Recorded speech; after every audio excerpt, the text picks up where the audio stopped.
তোমরা কেউ এই সমন্বয়কদের কথা শুনে না, কলেজ ক্যাম্পাসে ফিরে যাও। তোমরা তোমাদের পড়াশোনা করে তোমাদের মা বাপের মুখ উজ্জ্বল করো। তুমি এই যে সাদ্দাম নিয়ে এরে নিয়ে ওরে নিয়ে কথা কচ্ছাও, তা দেখা যে সময় তোমার সাথে মানুষের হবে তুমি কথা কতি পারবা না বন্ধু। আওয়ামী লীগ এরম একটা দল, আপনি বুঝতে পারবেন না হঠাৎ করে কোন সময় এরা শহরে চলে আসবে। না, শেখ মুজিবকে আমরা কিভাবে ভুলে যাব? উনি আমাদের ভালোবাসার মানুষ এবং থাকবেন সব সময়, যাই হোক। খুবই দুঃখজনক ব্যাপার হলেও হ্যাঁ, জয় বাংলাটা থাকা উচিত ছিল। এটা বাদ কেন হয়েছে আমি জানি না। কেউ আমার গুলি করে মেরে ফেলতে পারবে, কিন্তু আমি আওয়ামী লীগ। জয় বাংলা, জয় বঙ্গবন্ধু। এই হাসিনা তো ঘুমাই না, 20-25 দিন ভাত খাই নাই। হাসিনা গুণ গান আমরা শেষ করতে পারবো না। হ্যাঁ অপরাধ না, হ্যাঁ অপরাধী বানানো হয়েছে। এই সরকার তো ব্যর্থ। বাট আমার মনে হচ্ছে দেশ আগের থেকেই স্বাধীন। এই নতুন করে 2024-এ স্বাধীন, এটা কোনো স্বাধীনতা বলতে কিছুই না।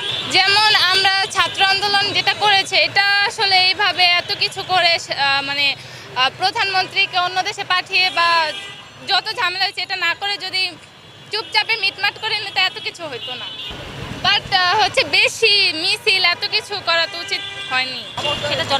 এটা জনগণ যদি শান্তি না মানে তাহলে শান্তি থাকবে না, ঝামেলা হবে। স্বাধীন রয়েছি বাট পুরোপুরি না। যেমন আমরা অনেক কথা বলতে চাচ্ছি, বলতে পারতেছি না। বাধা এই যে যেমন আপনারা ভিডিও করতেছেন, এটা পুরো নেট দুনিয়ায় ছড়িয়ে যাবে। তো ছড়িয়ে গেলে হবে কি যে আমাকে নিয়ে অনেক রোস্ট হবে। তারপর হচ্ছে যে অনেক আমার ফ্রেন্ড সার্কেলে সবাই আমাকে এক একটা কথা বলবে, কিরে তুই না, মানে যাই হোক ওইগুলো আমি বলতে চাচ্ছি না এই জন্য। হ্যাঁ অবশ্যই, কেন মনে করবো না? কারণ শেখ মুজিবর আমরা নিজেরা শুনে এসেছি এবং অনেকে দেখে এসেছে। তো শেখ মুজিবরের অবদান তো বেশি ছিলই। এটা সবাই জানে, কারণ উনি আমাদের জন্য অনেক কষ্ট করেছেন। উনি জেল খেটেছেন, উনি ওনার ফ্যামিলির সাথেও থাকতে পারেননি অনেক বছর, অনেক কষ্ট করেছে। একটা মানুষ যে এই দেশের জন্য, বাংলাদেশের জন্য এত যুদ্ধ করেছে আরেক দেশের বিরুদ্ধে, তাকে কি আমরা ভুলে যেতে পারি? না, শেখ মুজিবকে আমরা কিভাবে ভুলে যাব? উনি আমাদের ভালোবাসার মানুষ এবং থাকবেন সব সময়, যাই হোক। সে তো এখন ঘৃণার পাত্র হয়ে গেছে বাংলাদেশ। এটা বলতে পারি না, এটা অনেকের মানুষের কাছে, কিছু সংখ্যক মানুষের কাছে হ্যাঁ তারা ঘৃণার পাত্র হয়ে গেছে, বাট আমাদের কাছে না। কারণ একজনকে ঘৃণা করা যায়, কিন্তু যে দেশের জন্য এত কিছু করে গেছে তাকে আমরা কিভাবে ঘৃণা করবো?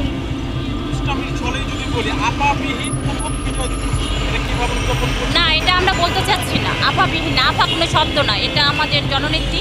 আমরা আপা বলবো কেন?